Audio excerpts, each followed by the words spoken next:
We're recording now.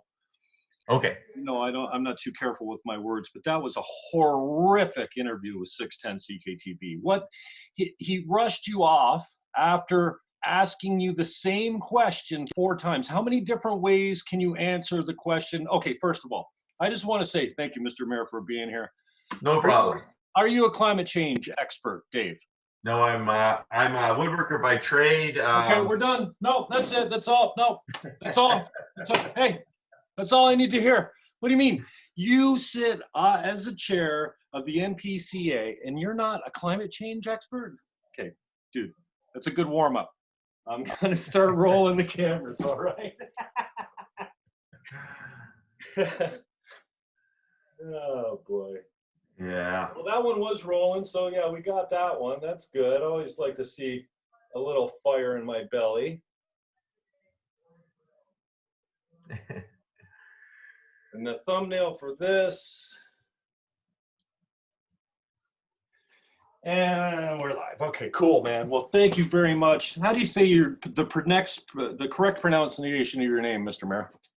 Just say Bylsma. Bylsma, okay. Bylsma. I heard somebody say it the other day on, I think it was the radio or something. I'm like, oh, that doesn't sound like. Well, you know what? You can say Bylsma, as long as you keep the S and not a Z. Like if we're going to be nitpicky, that's how they say it in the old country. Mr. Mayor, you're the mayor of West Lincoln. You're the chair of the NPCA, who has been a really political body, maybe not by choice, but I mean, in recent history, anyways, it's been very political. Protesting. I don't want to talk about the past too much. You've been targeted, and I hate that word because it makes you sound like a victim, and I don't consider you to be that. You're a big boy. You can stand up for yourself. I wanted to give you the time to fully and completely self-express yourself as far as, well, what's important. I think it's important. I joke, are you a climate change expert? You say no. None of us are.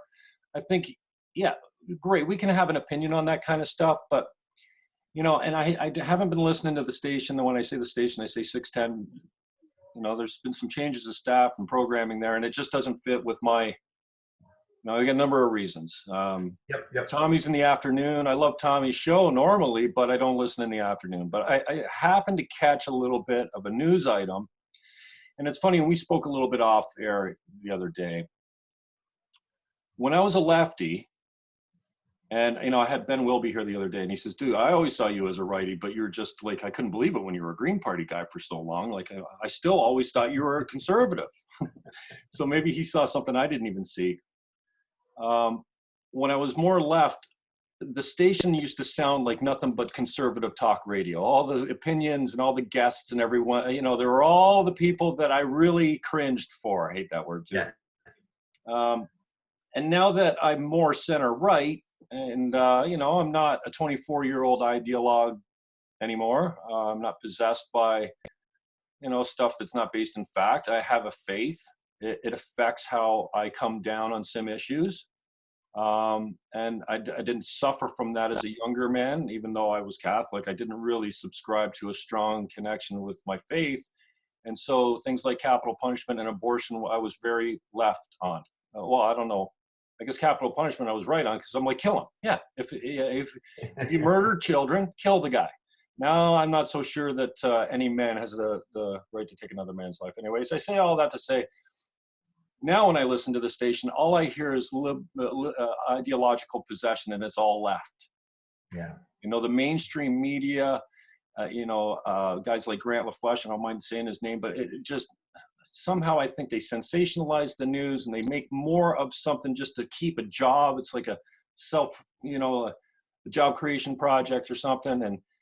And they just seem to have this liberal slant to them. Even my conservative talk show friends, they seem like so establishment. And it really, I've been woken up a lot. And so when I heard the small clip that I heard about you, immediately, and we've ran against each other in elections, I know. And I like Ed Smith. I disagree with almost all of his politics. Some of it I'm behind him on, and especially when the NPCA was really kind of having some issues there, I was with him on a lot of stuff, but I don't have to like his politics. Like, I like him as a human being, but I I hear the story on the radio and I'm like, oh, this is not about climate change. Or even if it is, why is it? Because this has got nothing to do with how I see the NPCA as a functioning body. And then I wonder, are you being targeted for your faith, for your pro-life position? Is this activism to throw out a guy to make him unemployable and get him out of a role just because you're a pro-life guy, do you think? Oh boy, those are loaded questions. I don't know that I have the answers behind motivation. There's certainly a certain segment of the replies and responses, in the social media that are targeting me for my faith, the Christian Heritage part. The one comment was, "This guy's Christian. We'll never be able to plant trees together," and like Christians don't plant trees. So that forms a component of the response. I think, there is also a component that it's difficult to imagine that someone of my political leanings, right, or the Christian Heritage Party, could clean up something. Like, I think the liberal mindset that they're the natural ruling or governing party kind of comes into play, and so when things get corrupted and fall apart, it's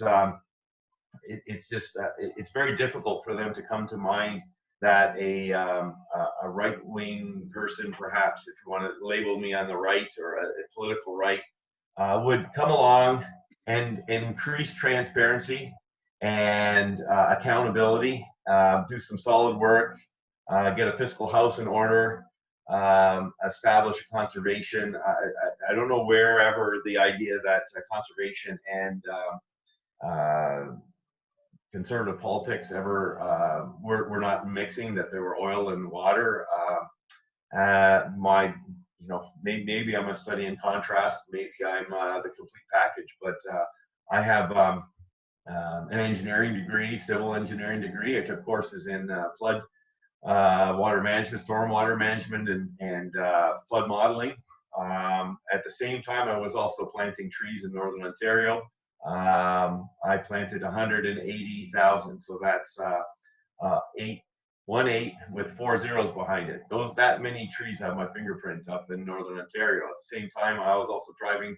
I ended that season by driving to Tofino, and I was in the peace camp that was protesting Clayoquot Sound. So, I'm a civil engineer, but I'm across the map. Conservation is near and dear to my heart. Mitigation, adaptation, those are all concepts. Whatever you view with respect to climate change, those are concepts that constantly need to be addressed. Development has a way of leaving its mark, usually negatively, for the quality of water in the streams. It's very important for me to clean up the streams. So there's a funny narrative that somehow this can't be true. There's a dichotomy that cannot be resolved in many people's mind, that someone of my former political, I didn't run in the last election for the Christian Heritage Party, but could be concerned about adaptation and mitigation with respect to our watershed. I appreciate your thoughts. So I won't ask you 4 times in a row, do you think that CO2 is destroying the atmosphere and that man is responsible for climate change, and beat you over the head with that? It sounds like, if you're a traditional media guy, just keep asking. And Tim Dennis did this to Sandy Annunziata. Funny how I love Sandy, went to high school with him. Again, don't always disagree. We all make mistakes. I don't know, I'm sure he's got ones we don't know about, some of them public, but Tim Dennis asked him 3 different ways something, and it just, the guy, number one, he answered your question. Well, you got to ask him 3 more times, so I won't do that to you. My Green Party roots come out, you know me, I'm so loyal. I still can, I'm still very loyal to the Green Party, even though I want nothing to do with them. But I think it's interesting they're having a leadership race, because the last leadership race I was involved in, we were involved in recruiting Elizabeth there because we wanted a star candidate. We got what we knew we were getting, which is a control freak and blah, blah, blah. And now I don't subscribe to that extreme left-wing ideology. Now, the the environmental aspect of it completely still with. It's just the social stuff, you know, like the multiple genders and the lack of free speech, and how they didn't even have a debate for leadership of 13 years for their own party. That's not very grassroots or democratic, in my opinion. So I've got some foundational concerns. I still like Elizabeth May. But you said adapt. You know, one of my favorite hashtags is adapt or die. When you're talking about the media, traditional media, they're getting killed. They're getting crushed by guys not like me, but like me, that do what I do on YouTube. Traditional media is failing. And in regards to climate change, I don't know that we have the technology to change anything, to stop anything from happening. We need to learn to adapt to what's coming. What is coming? What can we scientifically declare? I mean, they're taking down signs that said this glacier won't be here by 2020 because it's still there. The coastlines were supposed to be underwater by this year. So it's always, and that's what I kind of hated about being a Green Party candidate, is you're always preaching the sky is falling, but we know the sky always been falling. We had Y2K. Oh my God! Like all these things never come to pass. Zone, and yeah, we survived all So that. I'm not saying I'm an environmentalist like you. Clean water, clean earth, clean air. If the producers provide packaging that can't be recycled easily or doesn't break down in the earth, tax every level of it. Make them pay for it, because I shouldn't have to get rid of because when I buy a product, that's not my garbage. That's their packaging. Now, I paid for it. I shouldn't have to dispose of it. So we probably agree on a whole line of carbon fee and dividends. You tax dirty energy. It makes it economically feasible. But what do you know, or what's your kind of philosophy on adapting? Because I think that's the most important thing, because, yeah, we might be able to, take care of things better than we have, certainly, but we're not. If we stopped all fossil burning fuels right now, we would still have 30 years of whatever the climate's going to do based on what we've done to it. So I'm not saying that climate change is not man-made cause. I just don't know that, the world's going to end in 12 years. And so adaptation happens in a number of factors. Let me give you a case in point. Hamilton, the city of Hamilton, because of Greenbelt legislation and such, Hamilton, most cities, and Hamilton included, so that's why I'm using them, have had to do a lot of infill lots. So it's changing the landscape inside the municipality. So stormwater management and was rolled out under certain conditions. Those conditions have been pretty stable for 30, 40 years. But in the last 10, 15 years, those little lots, those vacant little lots in town have now got little structures on them. And those structures have shingle roofs or tar roofs and parking lots and driveways and such like that. And so it's changing the stormwater requirements when we get a dumping 3 inches of rain in lower Hamilton. Of course, there's more impervious surface. So what's that doing? It's overwhelming a storm sewer system that wasn't designed to take on all the infill lots, both positively, like compounded, because of course they're adding to it and there's more impervious nature, so there's less being absorbed. It gives you an example of how we have to adapt. So when we change the environment through development, we have to make adaptations to the floodplain mapping. We have to make adaptations. So probably the most significant change is when a survey goes in, a stormwater management pond goes as part of that, and it helps the system to be able to regulate itself, provide a little bit of a cushion, a damper to those extreme downpours. That's one example of adaptation. Another one is, just quite simply, increasing the tree canopy of the forest. One of the challenges with these denser developments is there's not a lot of room for trees, for the magnificent maple trees and the magnificent oak trees that once peppered backyards of, north end of St. Catharines and suburbia. There's just no space in the fourplex, with 3 feet in between. Very challenging to find shade in those areas. And so guess what? Air conditioning costs have to, increase. We try to keep it at 72 degrees. What's a simple adaptation? Find comfort at 78 degrees in your house, or even 80 degrees. Our own house very rarely gets below 80 degrees, but because it's a cooler atmosphere, because the air conditioner doesn't run quite so hot, it's cool, but it's dry, so we find it comfortable. And we're not actually putting slippers on and sweaters on when we go into the basement of our house in the summer, because we're not trying to keep it 72 degrees. Those are adaptations. We can do them on a local level. We can do them on a personal level.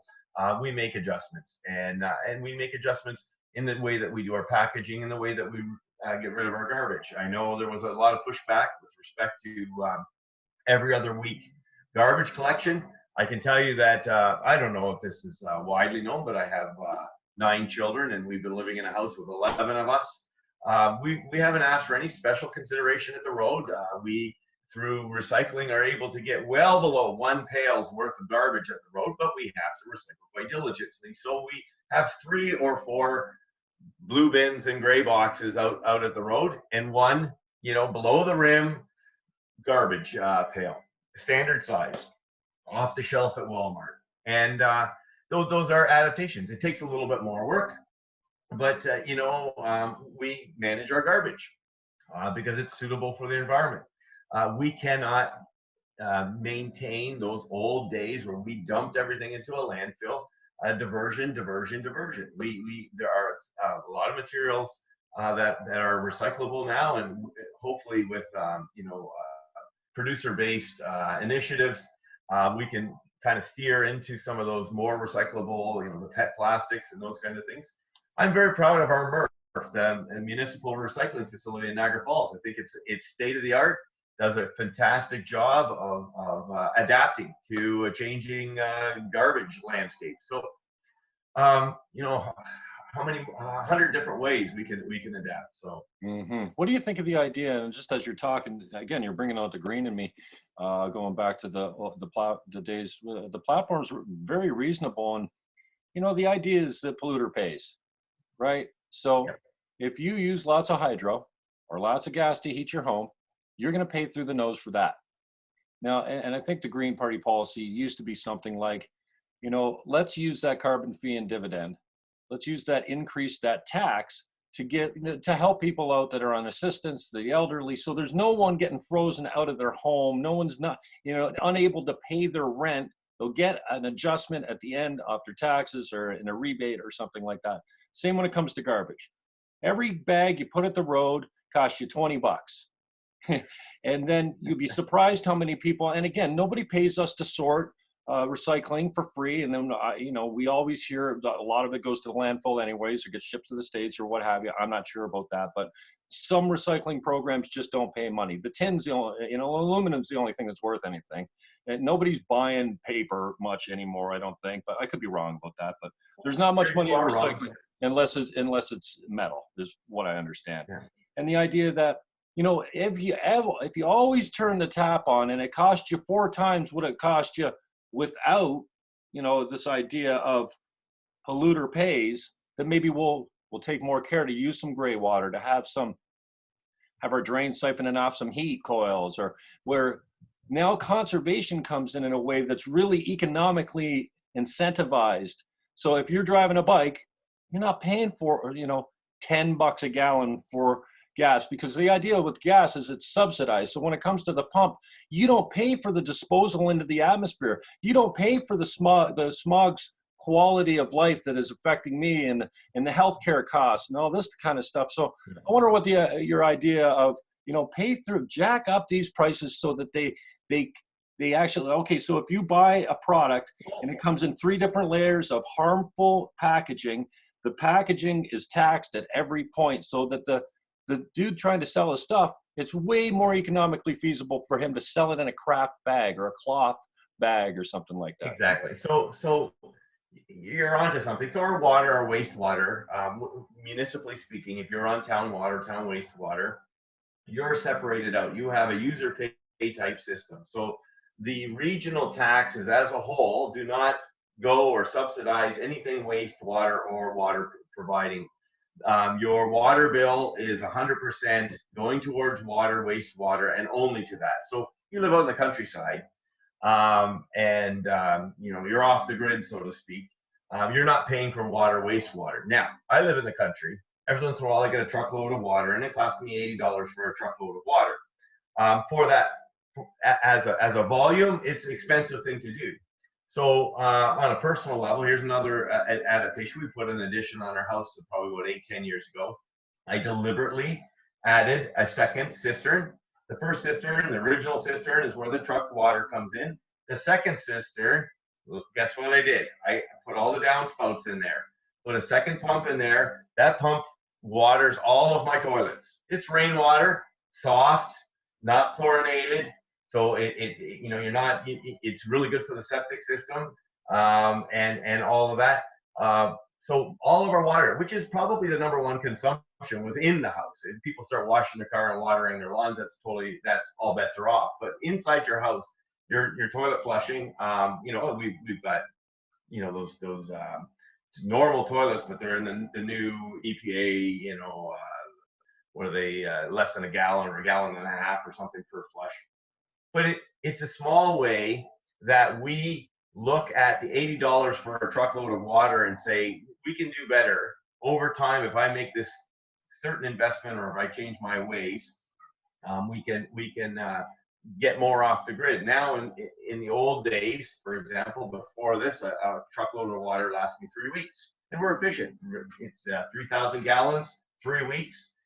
Today, it's much more common to go 6, 7, 8 weeks on a load of water from the potable water source in town, and the rest we're flushing is rainwater.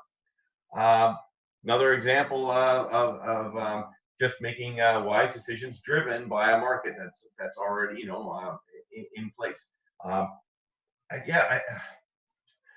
guess at the end of the day, when it comes to conservation and the Conservation Authority, I think one of the other things that I'd like to, and I said I tried to get it out in the radio interview, but thanks for gently bringing the conversation back to the reason I called in the first place. Well done on you, Mr. Mayor. I think that there's a misconception that the NPCA is the Green Party in action, or that the NPCA is everything environmental, or it's the diversity champion, or that it has a very specific mandate. It is to deal with natural flood hazards. Natural hazards, flooding, the riverways, it's watershed based. And so it's not divided by zones and climates and stuff like that. We're not the Carolinian watershed, area. We're the Welland River watershed. And if you listen to the names of the different conservations authorities, there's Grand River, there's Nottawasaga, there's Gadaraskas, conservation authorities. They're river based, right?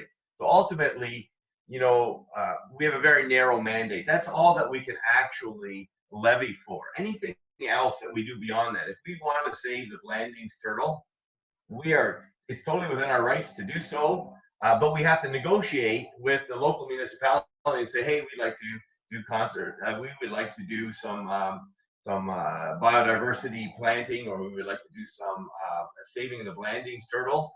And you have to negotiate that with the local municipality. So we have partnerships with Trout Unlimited, we have partnerships with Carolinian in Canada, and other organizations of like mind in that category. But at the end of the day, we have a very specific mandate, which is natural hazards. In that area, NPCA is doing quite well. We've stabilized, we've done accountability.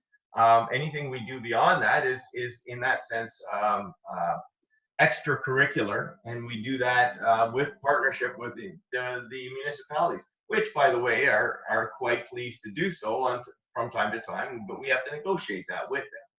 So they're the ones in the driver's seat as much as the Conservation Authority is on those extracurricular activities.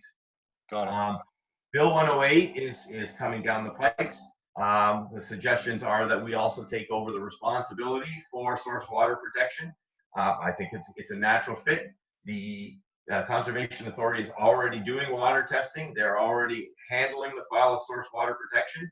But we do that as an agreement with the Niagara region, and we do that with an agreement with Hamilton and with Halden. So there's a sense in which source water protection, you think, would be a natural fit. It's extracurricular, so we negotiate an extracurricular deal with them. If Bill 108 puts it into our responsibility, then we just slide it over into the regular levy, and we levy the municipalities for doing the work that we're now required to do by law.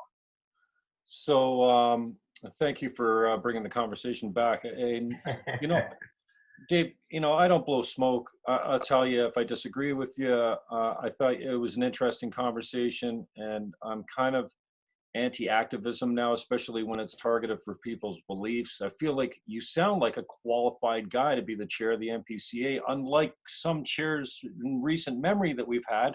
You mentioned your background, your upbringing, your activism, your schooling. That's all really important. And I think my frustration has been, and my mother used to say, you want to go sit around the horseshoe with those coconuts? Like, these guys aren't good politicians. They're not all Bart Maveses that know the process. And, I don't identify with Bart Maves, a conservative, but he knew you couldn't get anything by him procedurally. He was just like a whip. Some of these people, it seems like they're there for activism. So in the last article, I read a couple media pieces on this push. I guess they're going to protest you at the AGM. Again, It seems to me the media is picking up, one, you're pro-life. Two, there might be a question that you deny the urgency of, did you guys friggin' declare a climate change emergency at the NPCA? Yeah, we did. That is such a joke. What the hell is going on with you? Do you have no control of your board, Mr. Mayor? You should be ashamed of yourself. Anyways, we'll put that aside. It sounds like the media coverage has really picked up on your beliefs. And so tell me a little bit about, this turn towards being dragged into politics, because you're really not a political group. Here's the there's a bit, you know as well as I do, and you've addressed it a number of times. There's a certain a verbal litmus test, shall we say, with certain subject matters. So, for example, on the area of carbon dioxide, just a cursory study of the idea, the concept of carbon dioxide as a pollutant. Less than 20 years ago, it was not referred to as a pollutant. This idea that carbon dioxide, which we exhale, which is a product of combustion, but also decomposition, as a pollutant is quite young. And it was the result of a redefinition of the word pollution. They broadened the term pollution. Now, by the same definition, the new definition of the term pollution, water, by the way, falls into the same categories in terms, the average person wouldn't consider water pollution. Carbon dioxide, of course, doesn't have a common name. NaCl is referred to as salt, and H2O is referred to as water. Carbon dioxide, unfortunately, doesn't have a counterpart and make it sound like every day, because it is, in fact, every day. Here's where we have here's where the tell is. Everybody has a tell, right? Every industry, the scientific community, when they're actually dealing with real pollutants, I'm talking nitrous oxide, sulfur dioxide, particulate matter, ozone, all those other things that are they actually have to call them criteria pollutants. Those are referred to now as criteria pollutants. Why? Because carbon dioxide confuses and conflates the term pollution. So just do a little Google search on criteria pollutants, and you'll see that those old things that we used to call pollutants, like ozone, like sulfur dioxide, things that formed acid rain and all of that, the particulate matter, that's now actually referred to as a criteria pollutant. It shows a semantic change in the way that we conduct language. If you tell the masses that carbon dioxide is in fact a pollutant, then how dare we drive our cars and emit this carbon dioxide gas? Guess what? Every time you take a breath, you're emitting carbon dioxide and vapor.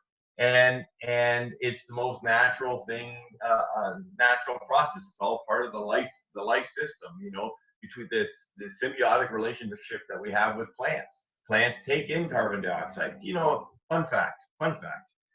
The doubling of carbon dioxide in the atmosphere is shown to have a 35% increase in plant productivity, in plant, you know, becoming lush.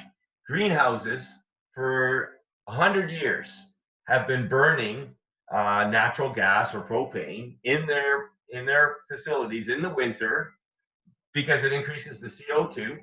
Totally safe, unless CO2 goes to 100% fold, doubling it in production. So it makes up for the lack of light in the wintertime. If they burn CO2, the plants, you know, take that 35% growth and you know, net zero, right?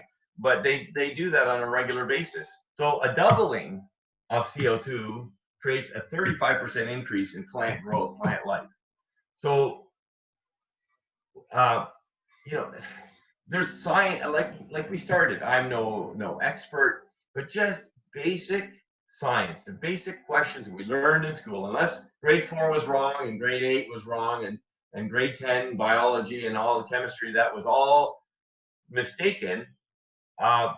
Carbon dioxide in our atmosphere has that equilibrium type thing. If it increases even slightly, plant growth will go lockstep and start sequestering carbon in a most beautiful and practical way in living things, in trees, and in lushness. And so my problem is I'm antiquated. I'm a conservative. I'm a traditionalist. I do not accept carbon dioxide as a pollutant.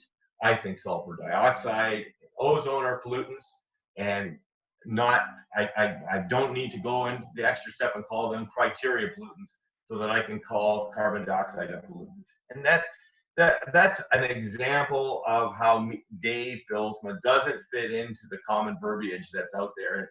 And I don't pass the litmus test, ergo protests and the call for my head on a platter. I was going to say, nice political answer there. I don't think you answered the question, but maybe you did. I wanted to know how specifically you feel about this organization seemingly being drawn into politics, like a personal politics, activism. Dude, this is nothing but a distraction.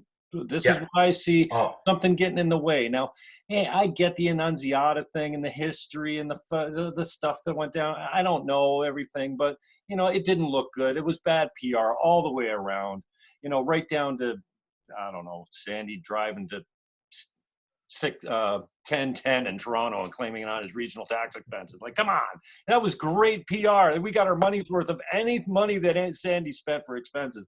You're going to complain about him driving to Toronto to go on Buddy's show on 1010 CFRB? No, but, you know, it really seems like it's the same people showing up at these meetings all the time. They're just picking different targets, and it's all politics, and it's all friggin', it seems personal. It seems like, you know what, these pro-choice people, no, mind you, let's get this straight.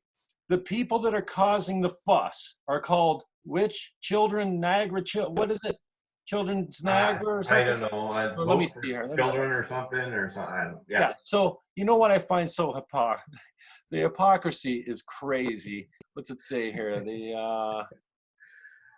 Our Kids Niagara, For Our Kids Niagara. You know that every single one of these fucking activists. Oh, sorry. Are you at the office, Mr. Mayor? No, I'm in my office at home. I was going to say, tell your personal assistant, come on. I want to ask them, you know, how good you are to work with, but I'm sorry about the language.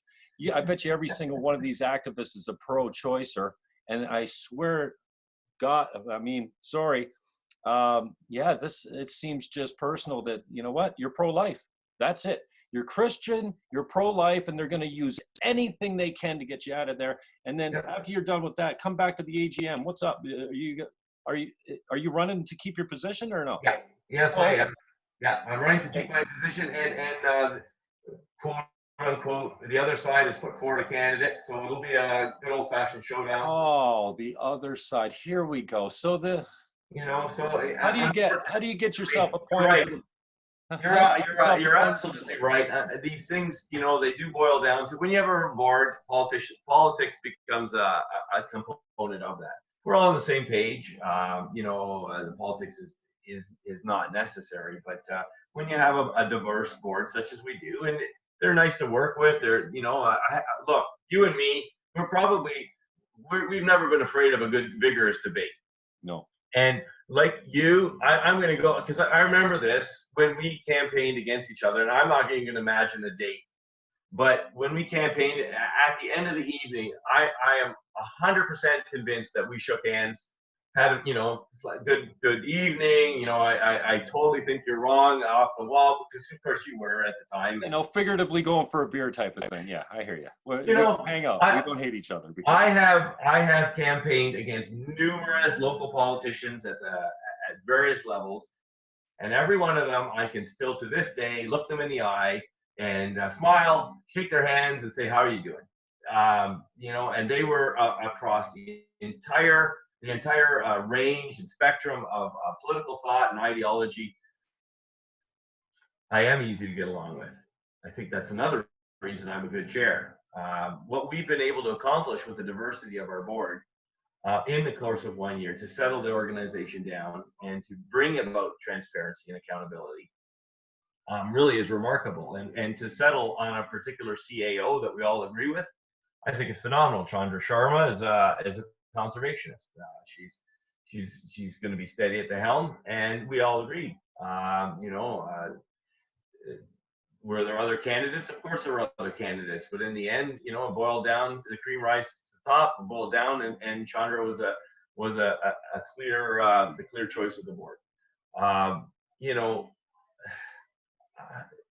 We did that with the diversity of thought on a board, but if we all thought the same way, then we can just take one guy, because we're all thinking the same way, just put one guy, call him the chair. You only have to pay one guy lunch, not 20 people lunch, so that we can, do the work necessarily. We only have one expense account then, but that's not reality. That's not democracy. Democracy is boiling down the multiplicity of ideas and concepts into a singular action, and that's what happens when a board comes together through the chair and directs the CAO, who, and again, directs staff. And that's how an organization moves forward. That's a very basic structure.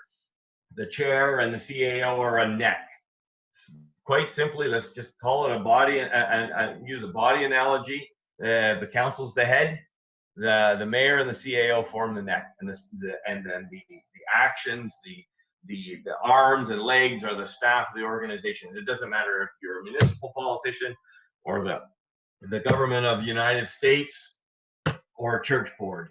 That's how it generally boils down to. So, I have my personal opinions. For a whole year, I sat on them. Can you imagine, Jim, if you had to sit and work for a whole year in a place where you're really quite neutered? As a chair, you keep your thoughts and comments to yourself, and you let everybody else speak. And I know for a fact that if you heard everyone else speak, you'd want to jump in and behind each one of them. Look, it's a profession. It's a skill set. I've done it. The videos are all online. I'm not adding commentary. I'm just facilitating a discussion. I am a discussion facilitator, and that's it. Each board member is a discussion contributor. And at the end of the day, once all the talk is done, you take up a vote and you move accordingly. Simple. Well, I'm sorry to hear I haven't been engaged as I have been normally in the past with the NPCA or regional politics for any of that matter, because I've just, I'm a little more than a little resigned and cynical. Let's just put it that way. Like, if I was going to speak to anything, it would have been to amalgamation. I would have spoken against decentralization, kill the region. We don't need you as a political body. We can put a service provider, and I didn't know I was going down this road. Sorry, Mr. Mayor. And back in the day when the code of conduct stuff came up, I thought, what do you mean the code of conduct doesn't match the charter? It doesn't adhere to the charter? What do you mean? We have codes of conduct that don't specifically say you're free to express yourself, your religion, your political beliefs, or whatever. I think that's obscene. And I thought, hey, with one issue that we won't get into today, there was maybe an opportunity to get a judgment or some action on getting all the codes of conduct in Ontario, one, to respect the charter, and two, to be the same thing everywhere. So if you're going to have an integrity commissioner, it's not different codes that you got to match. So I'm reading between the lines a little bit when I hear you say they've put forward a candidate and the board is divorced, because again, I don't watch the tweets. I don't watch I used to watch every regional program, every, and now, oh, look at the people that are there, to be honest with you. Well, and they must be doing good work then. Well, maybe that's it. I don't know. I feel a little like there's a bunch of lefties. They're going to do whatever they want there. And I can only hope that more guys like Bart Maves that know process will stop and go, wait a second, this is out of order. You can't do that, because none of them know their ass from a hole in the ground procedurally over there. Well, if you watch a couple videos where I'm in there, then I hope. Oh, no, I don't mean specific. I'm talking more the region now.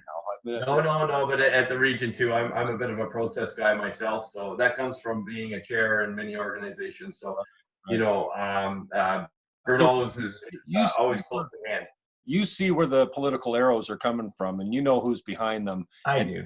And you see the same faces, and we don't need to mention names, but I don't need to watch the meetings to know exactly who's going to be cheerleading that protest. Yeah. And I find it just incredibly hypothetical. Hypocritical. Yeah, thank you, Mr. Mayor. That these people that are called for what? Let me find it again. What did I say? Hypocritical. No, the kids. For Our Kids Niagara. They're going to plan January 15th, everyone. You want to go out and help these losers protest against Mr. Mayor running for chair because he's a pro-lifer and he's got questions about climate science. It's ridiculous. But I know exactly who's going to be leading those protests. All those feminist, pro-choice, lefty, wacko. And I like that. And Jim. Some of these activists, I enjoy the company of. We've drank and partied and played cards and done stuff together. You know what I mean? But I can't stand their politics. And it really bugged me. And I haven't done a local political interview in a long time, Mr. Mayor. So thank you for your time. I'm going to cut you loose here. I know I've kept you way too long. I don't need to, I can disagree with you wholeheartedly and passionately and still shake hands and go for a beer after. And we've done that. We've already proved that. Yeah, though I hate their politics, like I said, I like Ed Smith. I like a couple of his underlings that, are there at every meeting that are, stacking the quills and taking shots at you. So I don't know. Good luck to you, I guess, Mr. Mayor. We'll see. Yeah. What do you think your chat? Are you working the back room? How important is this to you? Because this must have been a big step for you to step into the chair position. I think, I'm not going to speak too soon, but I think at the end of the day, what it boils down to, I have a record. I've accomplished what I've accomplished. It's very transparent, very accountable. I've done it all in the open. There are people who do not like me, but I can't imagine that they don't like what I've accomplished with the board. Well, that's important. So that's a little bit of the irony. Like, how can you, in that sense, divorce? They're unable to separate the personal politics, the ideological from the actual. This is like they're doing in the States. These lefty talk show hosts want a recession so they can say, see, and Trump's economy's cruising along, and the lefties they're just praying for everyone to go broke and lose their jobs so they can say, see, Donald Trump did it. It's ridiculous. But the sky's not falling. Yeah, I know. So there's a sense in which stand behind my record. Look, I've got strong board support. I've got my detractors. At the end of the day, like any other thing in democracy, when I ran for mayor, you go to bed one night and an election takes place and you find out the results and if you don't win, you go find you go back to your day job And if you do win, you make adjustments in your schedule. My record's complete. Not only that, like my extracurricular record is complete. The NPCA does a lot of public relations things. They do things like Bio Blitz at the Balls Falls, and they do the Water Festival, and they host the trout release of trout at St. John's Pond. I've attended all of those and I attend with my boys and my girls because they're still in. I still have 7-year-old and a 9-year-old at home, right? They just love having caterpillars crawl all over their hand and stuff like that. It's the most natural, most enjoyable thing that you can get your kids to do. Come catch a fish. And, it doesn't have to be, a whale. If it's 6 inches long and wriggling on the end of a kid's pole, you can't wipe the smile off their face. I've done all that kind of stuff because it is enjoyable. It's the way that I'm wired. It's the way that I'm dialed in.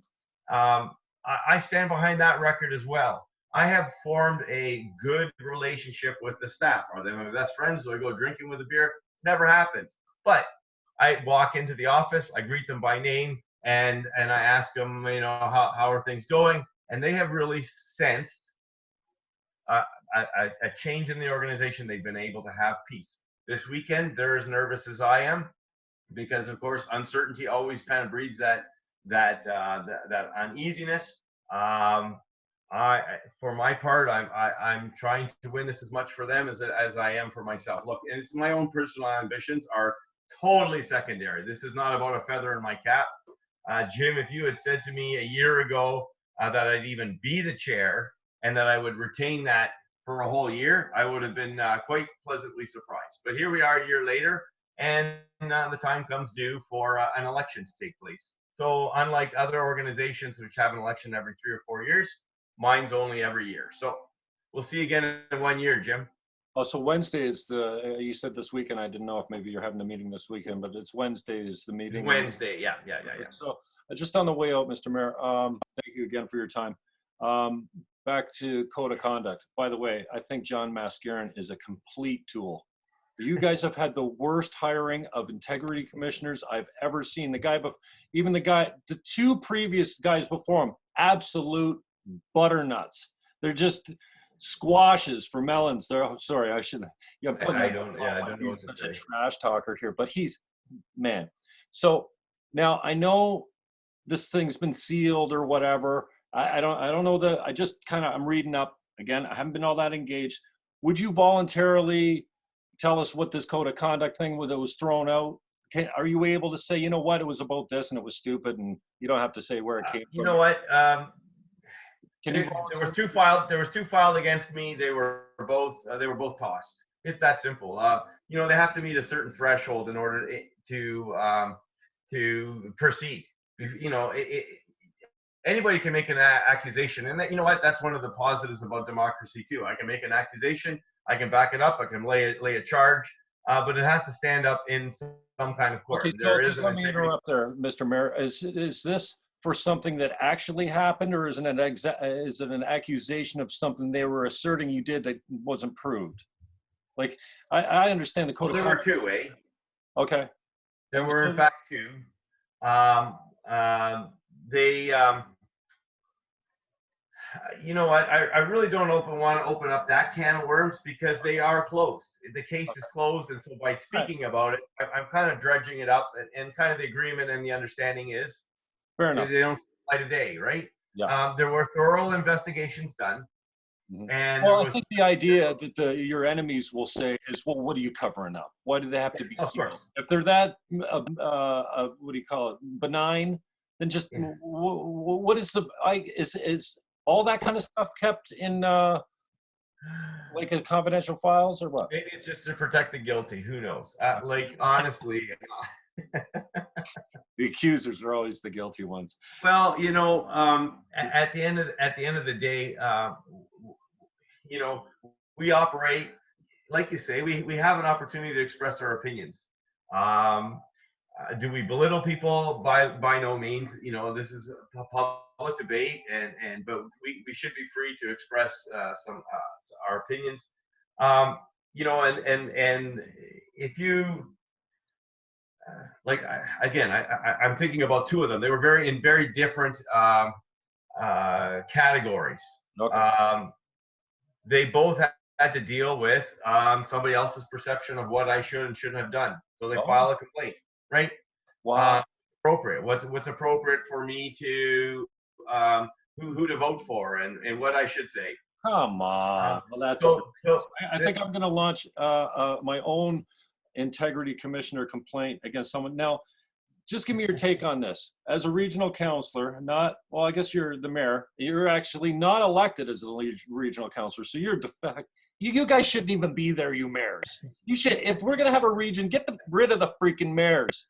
Yeah, you like that idea. I can see you laughing. And also, kill the region. We don't need you as a governance body. We can just have a service provider, but do this bulk buy and everything. I think you guys are lost in the governance thing there. And oh man, I farted. I forgot where I was going. See, my genius only runs for about 3 minutes, and I'm about 40 minutes over that right now. Where was I going with that, Dave? I have no clue, sir. No. Okay, no. Draw me a roadmap. As a regional councillor, with the code of conduct as you understand it, if let's say I was a councillor, and I'll use the Christian faith as an example.